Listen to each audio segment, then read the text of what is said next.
Komite sekolah yang kami hormati, Kepala Sekolah SDN 1 Kalimas beserta Dewan Guru, dan yang saya hormati wali murid,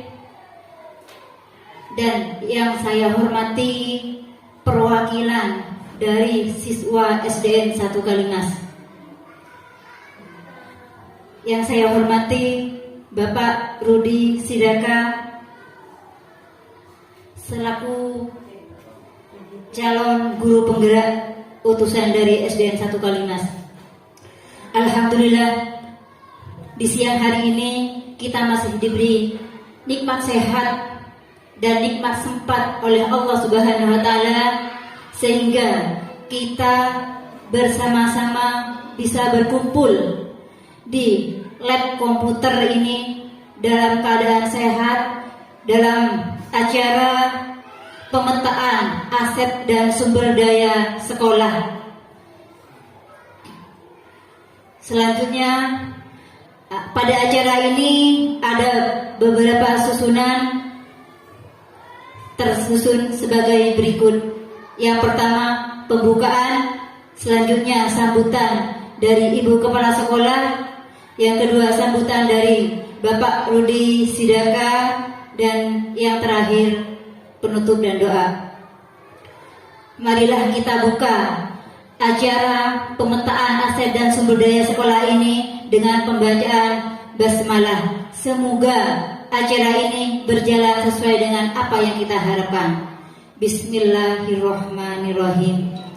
Selanjutnya adalah sambutan. Yang pertama, sambutan dari Ibu Kepala Sekolah. Yang terhormat Ibu Istuti, disilahkan.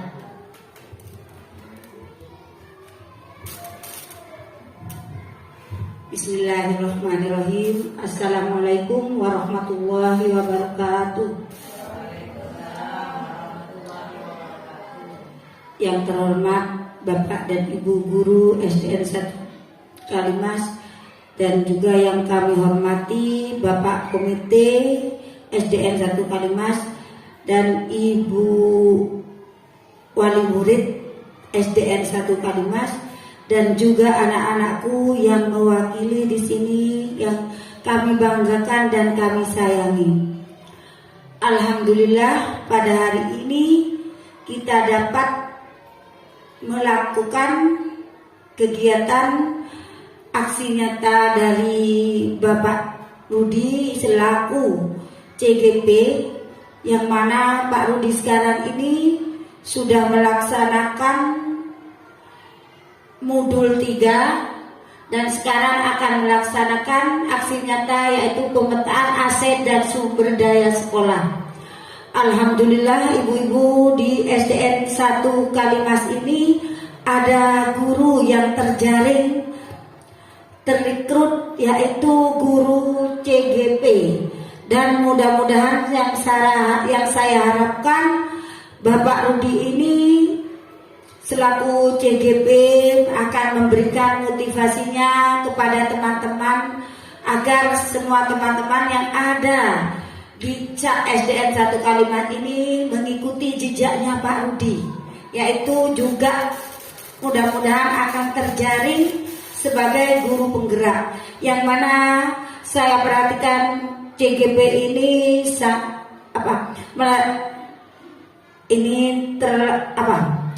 CGP ini program dari pemerintah yang mana begitu menurut kami adalah program yang sangat bagus dan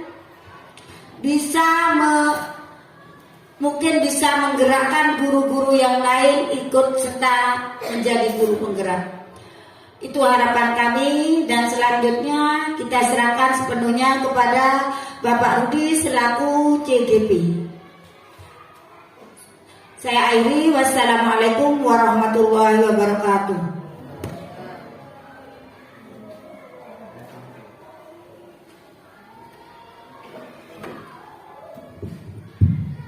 terima kasih kami sampaikan.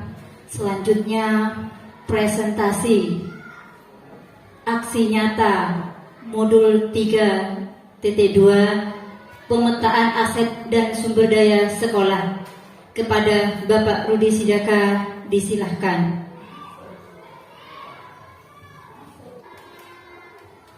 Assalamualaikum warahmatullahi wabarakatuh. Bapak Ibu sekalian yang saya hormati, Bapak Komite dan Ibu Wali Murid serta anak-anakku yang dari kelas 5 dan kelas 6. Alhamdulillah kita diberikan kesempatan dalam rangka tentang bagaimana kita bisa memetakan aset dan sumber daya yang ada di sekolah. Bapak Ibu sekalian yang berbahagia, langsung saja kami akan menyampaikan bagaimana cara kita memetakan aset dan sumber daya di sekolah. Di sini Bapak Ibu, kita di sekolah ini tentunya ada dua mekanisme pemikiran yang harus kita lakukan. Yang pertama, biasanya kita dalam pengembangan sekolah atau pemanfaatan sumber daya yang ada di sekolah itu terkait dua hal. Ada dua pendekatan yang kita lakukan, yaitu pendekatan yang berdasarkan masalah dan pendekatan yang berdasarkan aset atau kekuatan. Yang pertama Bapak Ibu tentang bagaimana pendekatan yang berbasis aset, yang pendekatan yang berbasis kekurangan yang kita ketahui adalah bagaimana kita mengembangkan sekolah. Itu biasanya kita terdorong oleh beberapa macam pemikiran. Pemikiran yang pertama itu tentang masalah kekurangan atau masalah yang ada di sekolah.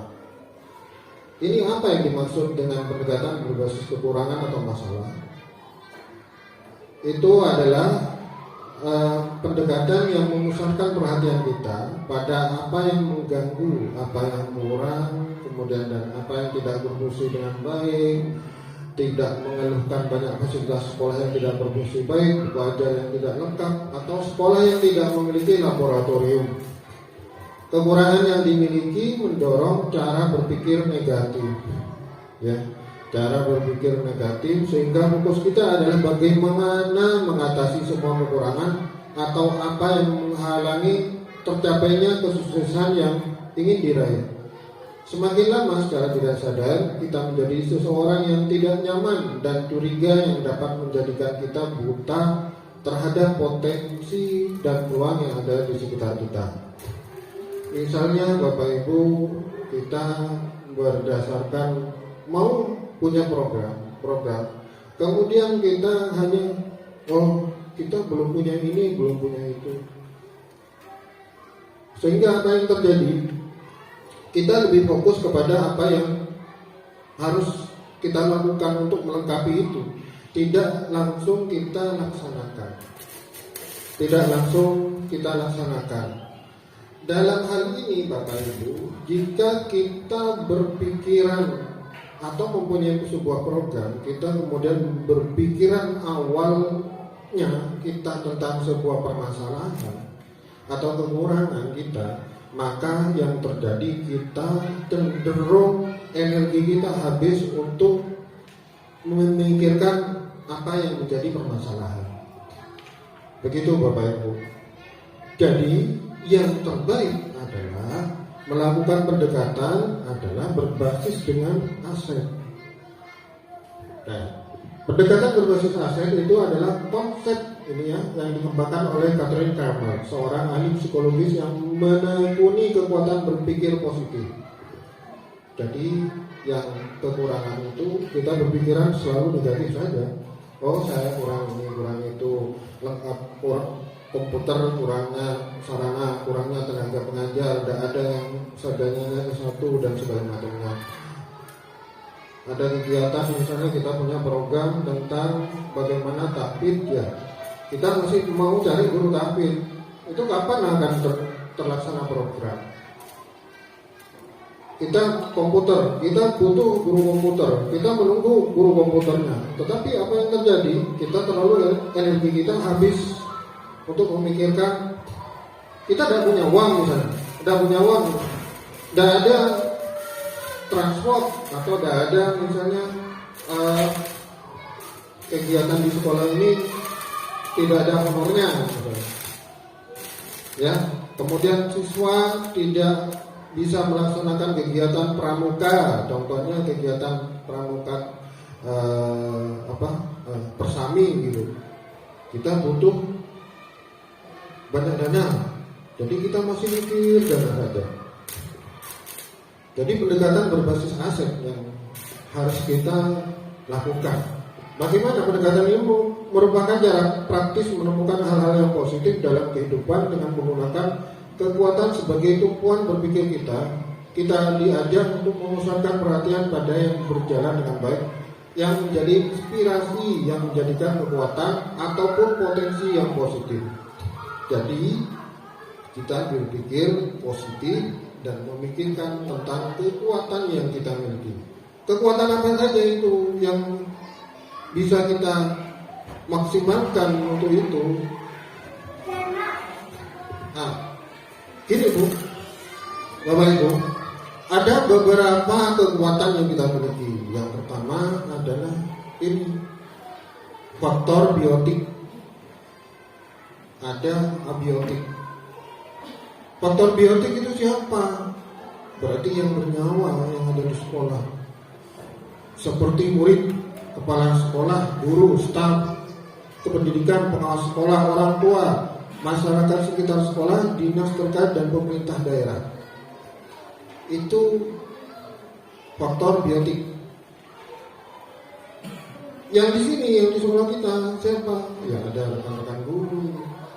Maksimalkan potensi yang dimiliki oleh rekan-rekan semua. Contoh kayak di ruangan komputer ada guru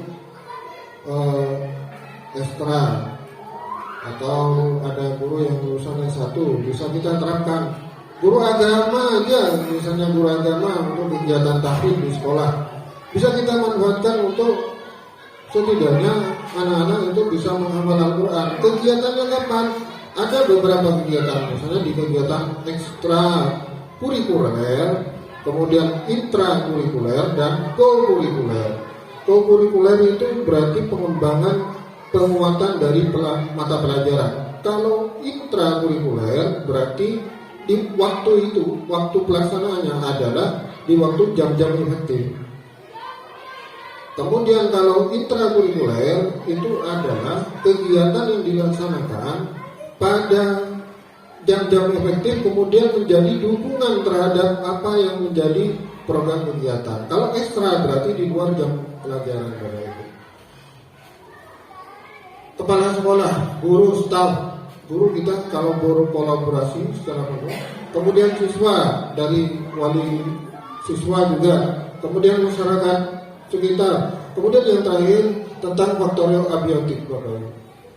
Nah ini daya dukung ada dua. Setelah kita melakukan pendekatan berbasis aset, kita cari apa sih yang menjadi daya dukung atau kekuatan kita. Kekuatan kita ini keuangan, sarana prasarana, lingkungan, alam juga, alam di sini. Bisa dalam hal kegiatan-kegiatan apapun seperti yang telah kita lakukan bersama, bahwa kegiatan yang dilakukan di lapangan itu bisa kita manfaatkan lapangan ini sebagai berbagai macam kegiatan.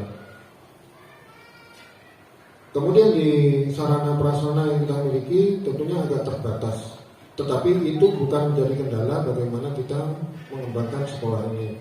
Seperti yang kita akan laksanakan adalah kegiatan ekstra pengembangan komputer ya, literasi digital.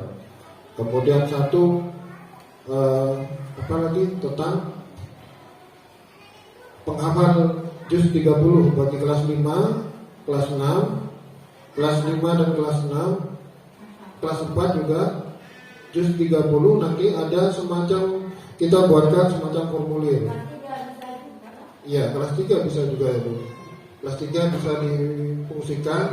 Kita tidak usah membayar orang begitu untuk membayar. Jadi kegiatan kita dilaksanakan kita sendiri, begitu. Tidak menggunakan orang luar.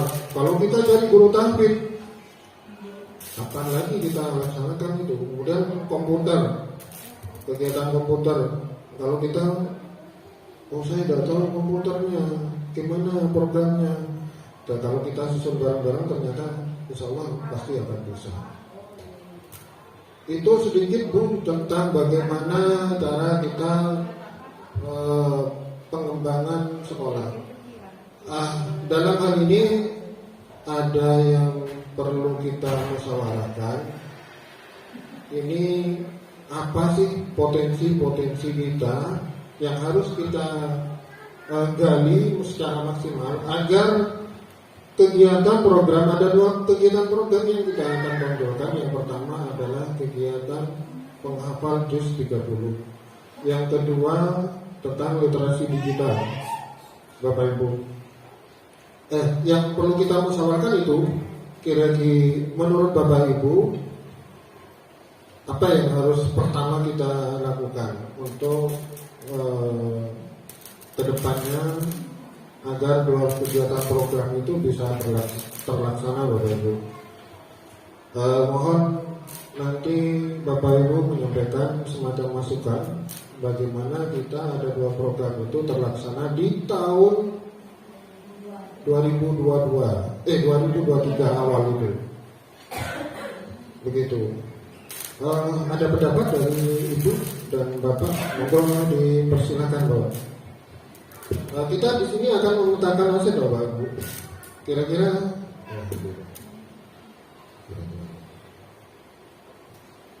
coba dari anak-anak, kalian apa harapan kalian selama tahun 2023 ke depannya ini? Apa yang diinginkan oleh kalian gitu? Yang diinginkan oleh kalian berdua di tahun 2023 itu apa saja? Tentang kegiatan yang ada di sekolah. Ada dua kegiatan yang ingin kita terapkan di sekolah. Yang pertama itu tentang komputer. Jadi semuanya akan ada kegiatan di sini. Yang kedua adalah penghafal juz 30. Ada pendapat dari kalian? Monggo. Assalamualaikum warahmatullahi wabarakatuh.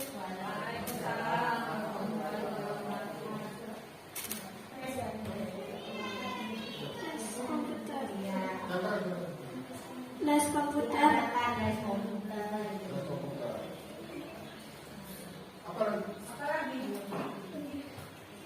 Les matematika.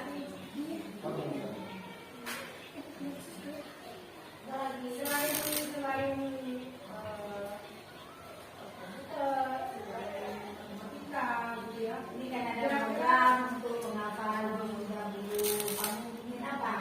Supaya kamu bisa dapat membaca surat-surat dengan baik, bacanya dengan tartil yang baik. Kamu ingin apa? Harus menyediakan uang. Apa mendatangkan seorang guru yang bisa dicetak.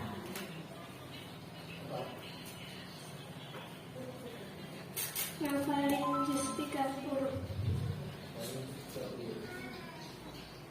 Apa mendatangkan ustaz? Apa ingin mendatangkan ustaz yang memang progresif?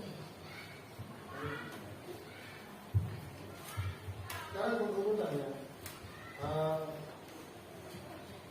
Kalau di antara dua pilihan itu yang pertama tiga ya.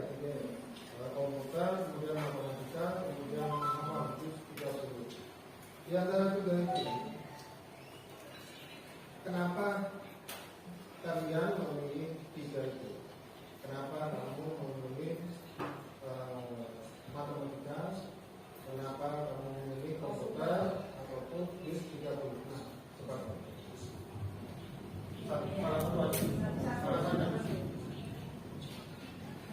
Agar kita memahami apa yang bisa dilakukan di dalam komputer. Lebih memahami Komputer ya, untuk matematika.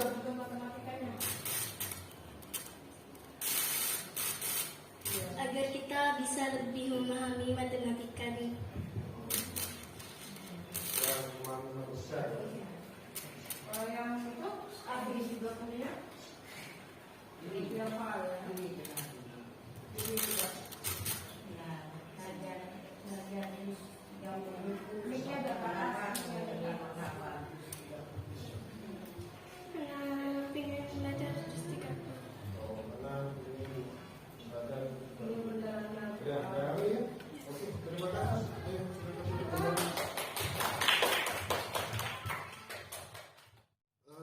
Jadi Bapak Ibu, dari anak-anak kita ada 3 program yang diidam-idamkan ya. Ini mewakili dari kelas-kelas yang lain. Nah, sekarang bagaimana kita mengoptimalkan potensi yang ada di kita. Jadi tentunya di tahun 2023 yang langkah awal yang harus kita kembangkan, kita pikirkan adalah kita optimalkan aset yang kita miliki. Kita punya sarana komputer ya. Satu, punya sarana komputer. Nah, ada satu lagi sebenarnya yang belum Pak Guru dan Bu Guru sampaikan tentang bahasa Inggris. Tetapi bahasa Inggris itu kalau Alia paling sudah kelewat.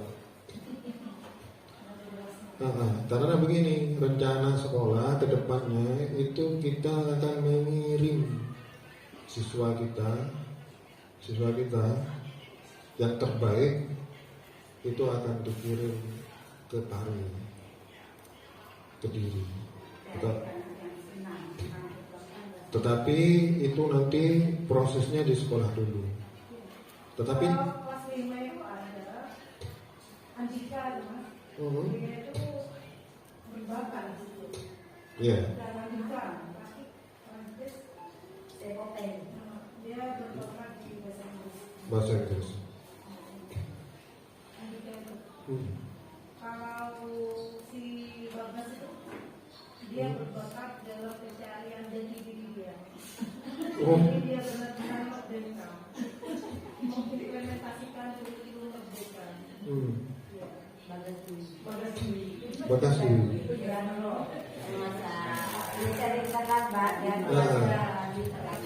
Ya. Ya. Ya itu akan jadi langkah awal untuk mewujudkan apa yang menjadi harapan anak-anak itu Pak Guru dan Bu Guru dan Ibu Kepala Sekolah tidak akan lama-lama. Untuk komputer itu akan dimulai besok lusa. Besok lusa komputer di sini, tetapi ada waktu. Kalian nanti akan diminta waktu untuk jangan pulang terlebih dahulu. Sementara nanti program itu akan dilaksanakan di 6 orang per kelas. Sementara selama 1 bulan ini, kemudian di bulan 1 ya itu sebagai pemimpin pembelajaran nanti di komputer. Tidak mungkin Pak Guru 1 orang atau Bu Guru 1 orang dari sana ke sana lagi kan begitu ya. Jadi 1 bulan itu untuk komputer akan dilaksanakan. Sementara itu dari program sekolah. Jadi sampai akan ditentukan besok ya Bu ya. Akan ditentukan besok siapa-siapa yang 6 orang per kelas itu. Ya 456. Setelah itu di bulan Januari keseluruhan.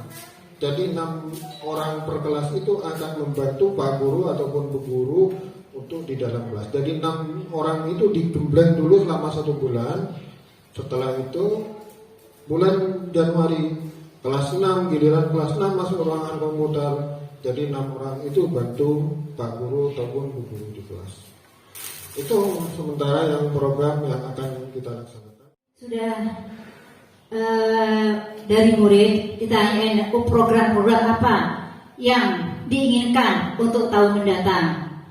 Ada beberapa program yang mereka inginkan. Salah satunya adalah ingin mendalami ilmu